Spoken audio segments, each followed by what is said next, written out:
Tale pa že naš stari znanec, Peugeot 308.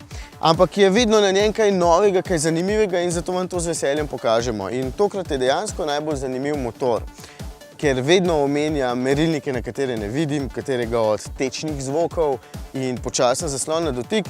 Tokrat raje izpostavljam druge stvari. Dobro. Recimo to, da to ni Peugeot, ki bi bil samo malo boljši od svojega predhodnika. Občutno boljši je. Čisto nemško se počuti človek med vožnjo. Lepo se sedi v njem, okolje je odlično in kakovostno. In tudi med vožnjo presenetljivo lepo blaži neravnine. Celo občutek na volanu je dokaj dober, mogoče malo preveč umeten in za volan vedno rad povem, da je prijetno majhen.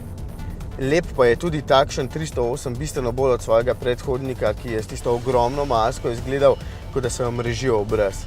Pač bolj nemško zadržan, ampak po svoje tudi bolj izklesan. No, tega smo na testu vzeli zaradi motorja. Blue HDI ima oznako in to pomeni, da je ob 1,6 litra prostornine in 88 kW odlična izbira za tiste, ki pač hočete imeti dizla, ker imajo tudi zanimive bencinske motorje.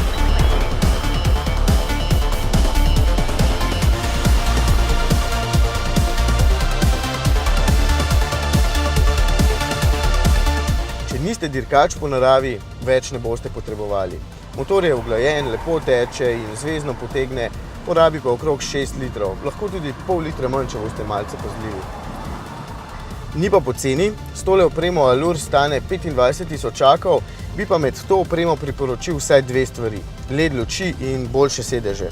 Doplačile za radarski tempomat pa niti ne bi priporočil, ker občutno prehitro vrže puško v koruzo in se izključi že, če nekdo samo delno nenapovedano skoči pred nas.